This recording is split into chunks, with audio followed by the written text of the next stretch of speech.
ஓம் சக்தி தாயே போற்றி. நீ நல்லது நினைத்தால் இந்த தாயின் ஆசீர்வாதத்தில் உனக்கு நல்லது மட்டுமே நடக்கும். என் அன்பு பிள்ளையே, இன்று உன் அம்மா உனக்கு ஒரு நல்ல விஷயத்தை சொல்வதற்காகத்தான் வந்திருக்கின்றேன். என் தங்க குழந்தையே, நீ யாரை நேசிக்கின்றாயோ அவர் என்னுடைய மனதில் இருப்பதை உள்ளதை உள்ளபடியே தெரிவிப்பதற்காக நான் இங்கு வந்திருக்கின்றேன். என் குழந்தையின் மனதில் ஏகப்பட்ட குழப்பங்கள் இருந்து கொண்டிருக்கின்றதே அல்லவா? வாழ்க்கையில் பிரச்சனைகளை தொடர்ச்சியாக வந்து கொண்டிருக்கும் பொழுது நாம் யாரை அதிகமாக நேசிக்கின்றோமோ அவர்களிடத்தில் இருந்து சரியான பதில் கிடைக்காமல் இருப்பது என் குழந்தையின் மனதிற்கு மிகப்பெரிய வேதனையை கொடுத்திருக்கின்றது. என் தங்க குழந்தையே, உன் துணையின் மனதில் என்ன இருக்கின்றது என்பதனை நீ புரிந்து கொண்டாயா? புரிந்து கொள்ளவில்லை என்றால் உன் அம்மாவின் வாக்கினை கேட்ட பிறகு இன்று நிச்சயமாக உனக்கான தெளிவு கிடைத்துவிடும். இன்றைய நாளை என் குழந்தை நல்லபடியாக கடந்து வந்து விடுவாய் அல்லவா? என் பிள்ளையின் மனதிற்கு சந்தோஷத்தை கொடுத்தால் நீ நிச்சயமாக உனக்கான செயல்களை எல்லாம் நல்லபடியாக செய்ய தொடங்கி விடுவாய் என்ற நம்பிக்கையில்தான் உன் அம்மா நான் இப்பொழுது வந்திருக்கின்றேன். என் தங்க குழந்தையே, உன் மனதில் ஒரு விஷயத்தை பற்றி மட்டுமே நினைத்து வருந்தி எதுவும் செய்ய முடியாமல் முடங்கி கிடக்கின்ற என்னுடைய பிள்ளை இனிமேல் அப்படி இருக்கக்கூடாது என்பதற்காகத்தான் உன் அம்மா நான் நின்று உன்னிடத்தில் இதனை தெரிவித்து கொடுப்பதற்காக வந்திருக்கின்றேன். என் தங்க குழந்தையே, உன் மனதில் இருக்கின்ற எண்ணங்கள் யாவும் நீ யாரை அதிகமாக நேசிக்கின்றாயோ அவரை பற்றி மட்டுமே சுற்றி சுற்றி வந்து கொண்டிருக்கின்றது. என் தங்கமே, உன்னுடைய கவனத்தை வேறு எங்கும் உன்னால் திசை திருப்ப முடியவில்லை. அவரிடம் ஒரு நிமிடம் பேசவில்லை என்றால் கூட உன் மனது அதிகமாக வேதனைப்படும். ஆனால் பல நாட்களாக பேசாமல் இருந்து கொண்டிருப்பது உனக்கு மேலும் மேலும் பல வேதனைகளை இப்பொழுது கொடுத்து கொண்டே இருக்கின்றது. என் தங்க குழந்தையே, இத்தனை கவலைகளும் எனக்கு தெரியாமல் இல்லை. அதிகாலை எழுந்தவுடனே அதனை நீ நினைப்பில் வைத்து கொண்டிருக்கின்றாய். எப்பொழுது பேசுவார்கள் என்ற எண்ணம் மட்டும் உனக்குள் இருந்து கொண்டிருக்கின்றதே தவிர வேறு எந்த சிந்தனையும் உன் மனதிற்குள் இல்லை. இன்று நாம் என்ன செய்ய வேண்டும், என்ன விஷயத்தை சாதிக்க வேண்டும் என்ற சிந்தனைகள் எல்லாம் மறந்து நம் வாழ்க்கையே ஏன் இப்படி இருந்து கொண்டிருக்கின்றது, நமக்கு மட்டும் ஏன் இப்படியெல்லாம் நடக்கின்றது, நாம் மட்டும் ஏன் இப்படி சந்தோஷமே இல்லாமல் இருந்து கொண்டிருக்கின்றோம் என்ற மனநிலையில் நீ இப்பொழுது இருந்து கொண்டிருக்கின்றாய். என் தங்க குழந்தையே, உன் மனநிலையை உன் அம்மா நான் நன்றாக அறிந்ததனால் இன்று உனக்கு நல்ல வாக்கினை நான் தந்து கொண்டிருக்கின்றேன். என் குழந்தையின் மனதில் ஏகப்பட்ட பல காயங்களுக்கு நிச்சயமாக இன்று உன் அம்மா அதற்கு நான் நல்ல பதிலையும் நல்ல தீர்வையும் கொடுக்க வேண்டும் என்ற நம்பிக்கையில்தான் உன்னை தேடி வந்திருக்கின்றேன். என் தங்க பிள்ளையே, உனக்கு யார் அதிகமாக பிடிக்கின்றதோ அவர்களின் மனதில் என்ன இருக்கின்றது என்பதனை நான் உனக்கு தெளிவாக சொல்கின்றேன். என் பிள்ளையே, நீ அதனை தெளிவாக உன்னுடைய மனதிற்குள் பதிய வைத்துக்கொள். நீ நேசிப்பவர் இப்பொழுது மனதளவில் சில மாற்றங்களை கொண்டிருக்கின்றார். என் பிள்ளையே, அதனை நீ உணர்ந்ததினால்தான் இப்பொழுது இவ்வளவு வேதனை அடைந்திருக்கின்றாய்.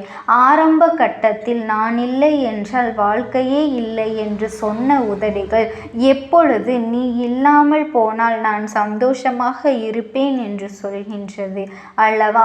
என் தங்க குழந்தையே, சூழ்நிலைதான் அந்த வேதனையை உனக்கு ஏற்படுத்தி தந்திருக்கின்றது. நீ ஒன்றை மட்டும் புரிந்து கொள்ள வேண்டும். அவர்கள் மனதில் இருக்கின்ற எண்ணங்கள் என்னவென்று தெரிந்து கொண்டால் நீ இது போன்ற எண்ணங்களை எல்லாம் ஒருபொழுதும் உன் மனதில் வைத்து கொண்டு சிந்திக்க மாட்டாய்.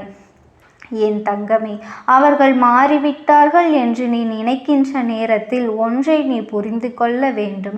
சில சந்தர்ப்பங்களும் சூழ்நிலைகளும் வாழ்க்கையில் ஏற்பட்ட அடிகளும் வேதனைகளும் அவர்களை இப்பொழுது இப்படி மாற்றி இருக்கின்றது. தானாக எந்த ஒரு மாற்றங்களும் நடக்கவில்லை. மாறி இருக்கின்றார்கள் என்று நீ சொல்வதும் 100% உண்மைதான். அதை ஒரு பொழுதும் உன் அம்மா நான் மறுக்கவே இல்லை. என் தங்க குழந்தையே, ஆனால் அவர்களின் கஷ்டங்களும் வேதனைகளும் அத்தனை அதிகமாக இருக்கும் பொழுது யாராக இருந்தாலுமே ஒரு சில மாற்றங்கள் வரத்தானே செய்யும். மாற்றங்களை எதிர்கொள்ள நாம் தான் பழகிக்கொள்ள வேண்டும். என் தங்கமே, இந்த மாற்றங்கள் உனக்கு ஏற்றுக்கொள்ள முடியாததாக இருந்தாலுமே இந்த மாற்றத்தினால் உனக்கு எந்த ஒரு பாதிப்பும் இல்லை. உன்னுடைய அன்பிற்கு அங்கே எந்த ஒரு பாதிப்பும் நடக்கவில்லை என்பதனை நீ புரிந்து கொள்ள வேண்டும். அவர் மனதில் உன் மீது ஆரம்பத்தில் வைத்திருந்த அன்பு அப்படியே தான் இருக்கின்றது. இடையில் ஏற்பட்ட கஷ்டமான சூழ்நிலையின் காரணமாகத்தான் சில மாற்றங்கள் நடந்து கொண்டிருக்கின்றது. ஆரம்பத்தில் பேச்சுக்கள் அதிகமாக இல்லை, ஆனால் அதன் பிறகு பேசுவதற்கு அதிகமாக தொடங்கிவிட்ட பிறகு கருத்து வேறுபாடுகள் அதிகமாக வரத் தொடங்கி இருக்கின்றது. இது போன்ற கருத்து வேறுபாடுகள் ஏற்படும் பொழுது இது நமக்கு உகந்த வாழ்க்கைதானா என்று கூட நீ சிந்திக்கின்றாய் அல்லவா? ஆனால் உன்னுடைய அந்த நேசிக்கும் உறவானது, உன்னுடைய துணையானவர் ஒருபொழுதும் இந்த வாழ்க்கை நமக்கு சரியானது இல்லை என்று சிந்தித்தது கிடையாது. வார்த்தைகளை கோபத்தில் அதிகமாக விட்டாலுமே எந்த ஒரு சூழ்நிலையிலும் நீ எனக்கு வேண்டாம் என்றோ இந்த வாழ்க்கை நமக்கு சரிப்பட்டு வராது என்றோ அவர்கள் சொல்ல நினைத்ததே கிடையாது. என் தங்க குழந்தையே, நீ கூட அவசரத்தில் ஏன் தான் இந்த வாழ்க்கையை தேர்ந்தெடுத்தேனோ, எதற்காக இந்த வாழ்க்கை எனக்கு இத்தனை கஷ்டத்தை கொடுத்து விட்டதோ, நான் எடுத்த தவறான முடிவினால்தான் இப்பொழுது எல்லாம் நான் அனுபவித்து கொண்டிருக்கின்றேன் என்றெல்லாம் என் குழந்தை நீ நினைத்திருக்கின்றாய் அல்லவா? ஆனால் உன்னுடைய துணை ஒரு பொழுதும் அப்படி நினைத்ததே கிடையாது. என்னுடைய உணர்வுகளுக்கு உன் துணை எப்பொழுதும் உன்னுடைய உணர்வுகளுக்கு மதிப்பளித்து கொண்டேதான் இருக்கின்றார்கள். அவர்கள் ஒரு பொழுதும் அப்படி நினைக்கவில்லை. அப்பன் நான் நிச்சயமாக நான் உனக்கு மதிப்பு கொடுக்கின்றேன். அவரினுடைய எண்ணங்கள் என்ன தெரியுமா? நான் எத்தனையோ கஷ்டப்பட்டு இந்த வாழ்க்கையில் முன்னேற்றம் அடைய நினைக்கின்றேன். ஆனால் நம்முடைய சூழ்நிலை இப்பொழுது சரியில்லையே. இந்த வாழ்க்கை நாம் இப்பொழுது அமைத்து கொண்டால் நம்முடைய எதிர்காலம் நன்றாக இருக்குமா? நம்மை நம்பி வந்தவர்களை நாம் சந்தோஷமாக பார்த்து கொள்ள முடியும் என்ற அச்சத்தில் தான் இப்பொழுது உன்னை விட்டு சிறிய தூரம் விலகி சென்று கொண்டிருக்கின்றார்கள். உன் மீது அதிக அன்பு கொண்டதினால்தான் இந்த பிரிவு ஏற்பட்டிருக்கின்றது என்பதனை நீ புரிந்து கொள்ள வேண்டும். என் தங்க குழந்தையே, உன் அம்மா சொல்வது யார்? உன் மீது உண்மையான அன்பு வைத்து அந்த சந்தர்ப்ப சூழ்நிலையினால் பிரிந்து நிற்கின்றார்களே, அவர்களுக்கு மட்டுமே பொருந்தும் என்பதனை நீ புரிந்து கொள்ள வேண்டும்.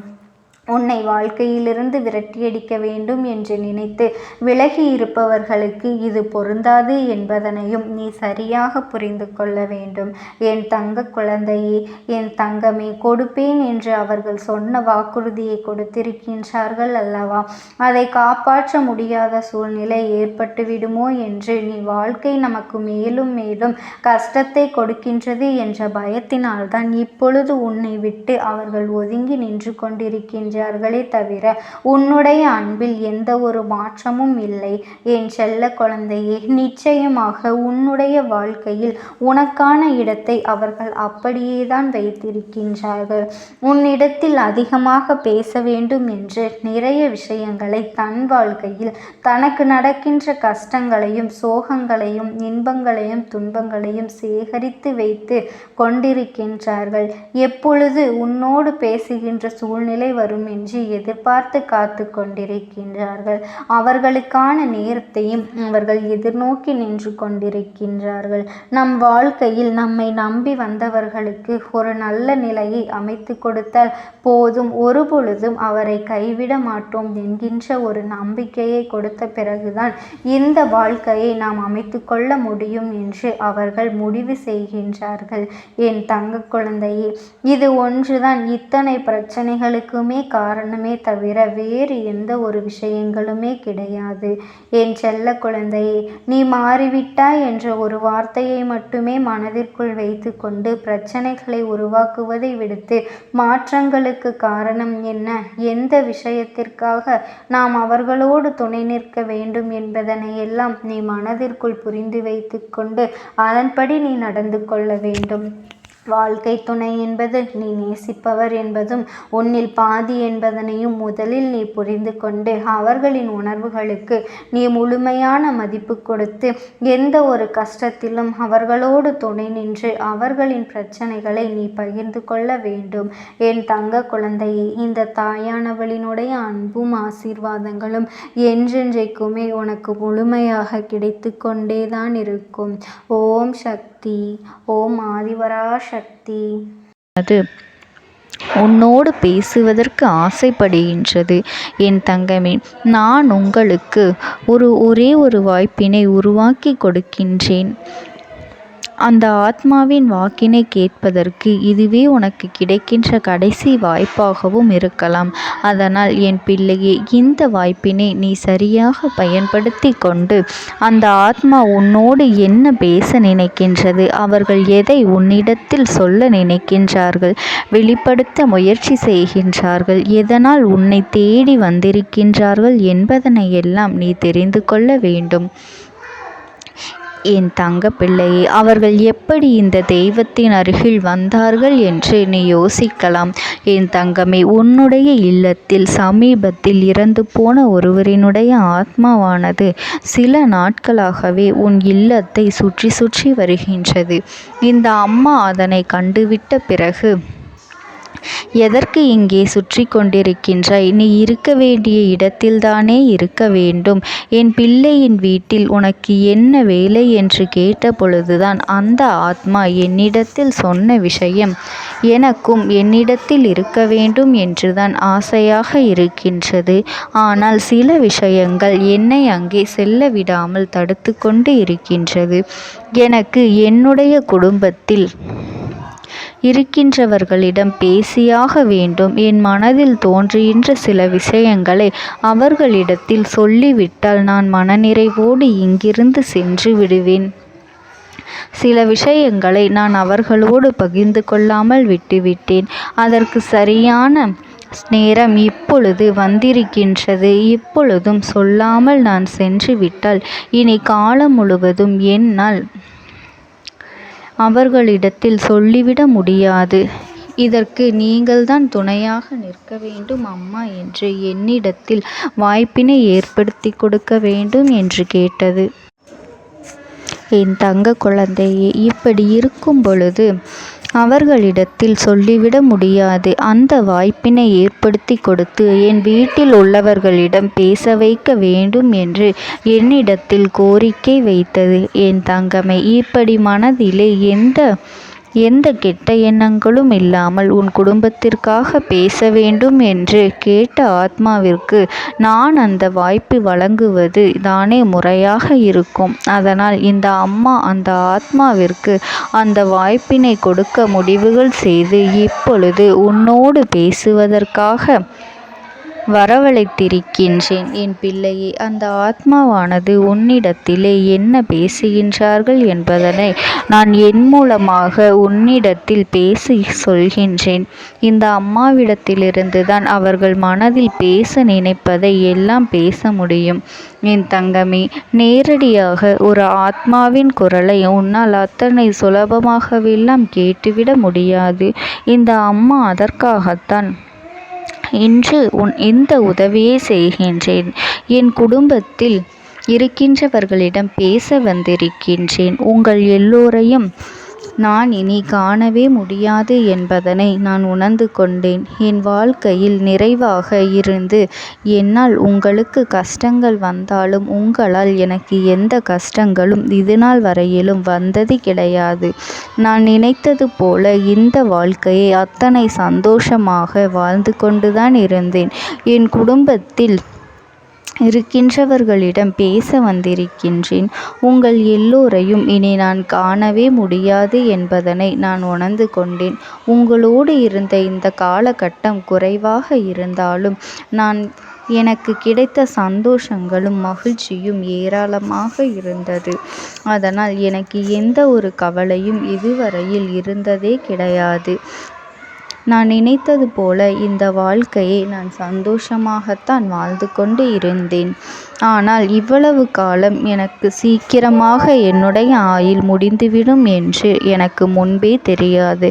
அது தெரிந்திருந்தால் நிச்சயமாக என் மனதில் இருக்கின்ற அத்தனை விஷயங்களையும் நான் உங்களிடத்தில் சொல்லியிருப்பேன். ஆனால் எல்லோரும் நினைப்பது போலத்தானே நானும் நினைத்திருந்தேன். எனக்கும் இந்த உலகத்தை விட்டு செல்ல வேண்டும் என்ற ஆசை கிடையாது. மற்றவர்கள் சொல்வது போல எதற்காக பிறந்தோம், நாம் ஏன் பிறந்தோம் என்று ஒரு நாளும் நான் நினைத்தது கிடையாது. வாழ வேண்டும் என்றுதான் ஆசைப்பட்டேன். என்னுடைய ஆசைகள் எல்லாம் நிராசையாகும்படி இந்த உலகத்தில் விட்டு செல்ல வேண்டிய காலகட்டம் கட்டாயம் வந்துவிட்டது. என்னுடைய கடமை இங்கே சரியாக முடிவதற்கு வந்துவிட்டது.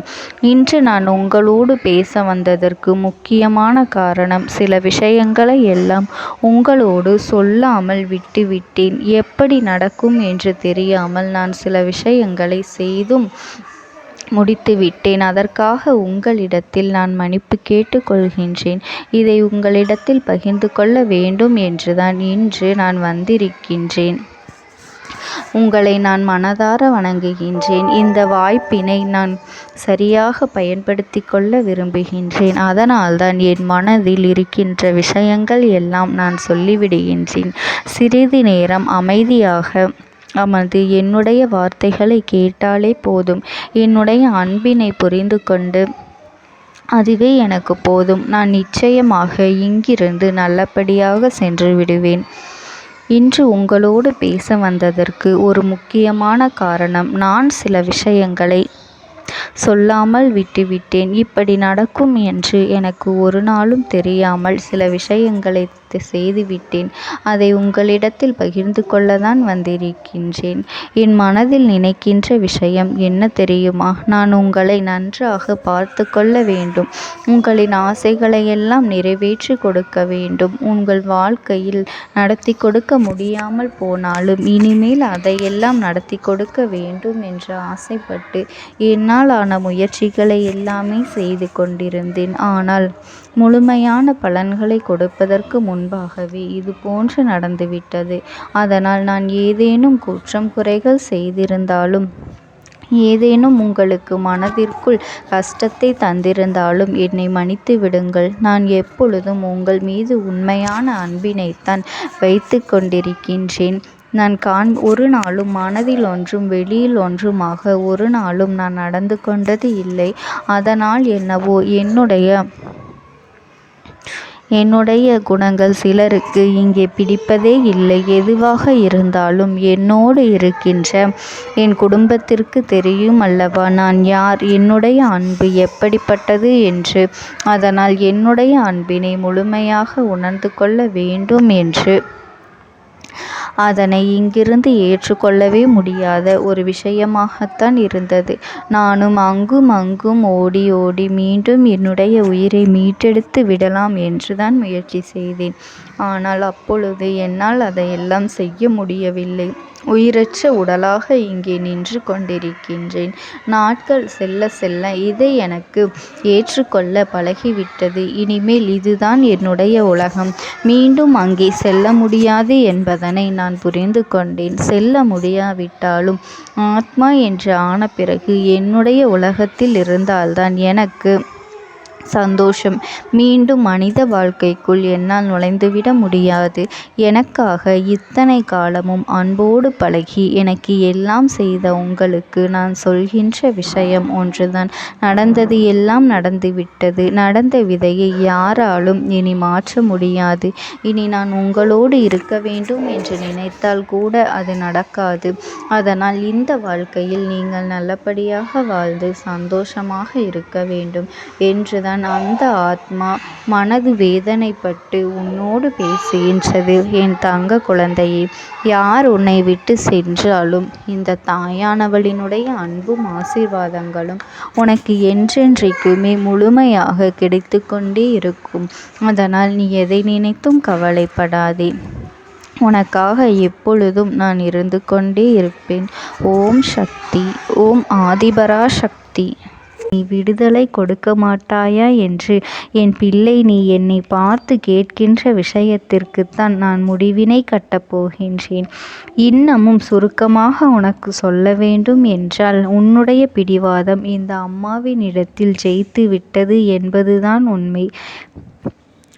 என் குழந்தைக்கு எந்த ஒரு விஷயம் வேண்டும் என்று அடம்பிடித்து இத்தனை காலமும் நீ நின்று கொண்டிருந்தாயோ, அந்த ஒரு விஷயத்திலிருந்து உன் அம்மா நான் உனக்கு விடுதலையை கொடுக்க வேண்டும் என்று என் முன்னால் கதறி அழுதாயோ, அந்த விஷயத்தை இன்று உனக்கு நான் முடித்து வைக்கின்றேன். என் பிள்ளையே, சுற்றி இருக்கின்ற உறவுகளையெல்லாம் நம்புவதை விட்டுவிட்டு சற்று விலகி நிற்பதுதான் எல்லோருக்குமே நல்லது. ஏனென்றால் யாருடைய குணம் எப்பொழுது எப்படி மாறும் என்று யாராலும் கணித்துவிட முடியாது. ஒருவரிடத்தில் நல்லபடியாக பேசிக்கொண்டு வந்திருப்பாயானால் அவர்கள் மனதிற்குள் என்ன இருக்கின்றது என்று உன்னால் ஒரு பொழுதும் தெரிந்து கொள்ள முடியாது. அவர்களுக்குள் 1000 விஷயங்கள் ஓடும். உனக்கு செய்து தருவேன் என்று வாக்குறுதியை கொடுப்பார்கள். ஆனால் அதன் பிறகு பார்த்தாயானால் ஒரு நிமிடம் கூட யோசிக்காமல் சற்றென்று இவர்களுக்கு முடியாது என்று சொல்லிவிடுவார்கள். மனதிற்குள் அவர்கள் நினைப்பது, நீ சொல்வதை சொல்லிவிட்டு போ, நான் எதற்காக உனக்கு உதவி செய்ய வேண்டும் என்று எண்ணிக்கொண்டிருப்பார்கள். இது போன்ற போலிகள் அதிகமாக நிறைந்து இருக்கின்ற இந்த உலகத்தில் ஒரு விஷயத்திற்காக என் பிள்ளை நீ ஆசைப்படுகின்றாய் என்றால் அதை மிகவும் நான் கவனத்தோடு புரிந்து கொண்டு உன் வாழ்க்கைக்கு அது சரியா தவறா என்று, தேவைதானா தேவையில்லையா என்று, ஒரு வேலை கிடைத்தால் உன் வாழ்க்கை தெளிவாக இருக்குமா என்றால் நான் புரிந்து கொண்டுதான் உன் அம்மா நான் உன்னிடத்திலே சொல்ல முடியும் என்பதனை புரிந்து கொள். உனக்கு எத்தனை கால தாமதங்கள் ஆகியது என்பதனை அதனை புரிந்து கொள்ள அதை உன்னிடத்தில் ஒப்படைக்க வந்ததற்கு காரணம், பல அதிசக்தி வாய்ந்த பூஜைகளாலும் தெய்வங்களை நீ தொடர்ந்து வணங்கி கொண்டிருப்பதாலும் மட்டும்தான் உன் வேண்டுதல்கள் உச்சத்தை தொட்டுவிட்டது. தெய்வத்தின் மனதை நீ தொட்டுவிட்டாய். இனிமேல் உன்னிடத்திலிருந்து தெய்வத்தினால் தப்பிக்க முடியாது. நிச்சயமாக இனிமேல் இதனை நீ கொடுத்துதான் ஆக வேண்டும். எந்த எல்லைக்கும் செல்வதற்கு தயாராகிவிட்டாய். கடவுளுக்கு என்னென்ன செய்ய வேண்டுமோ அதையெல்லாம் என் பிள்ளை மனதார செய்து விட்டாய். உன்னுடைய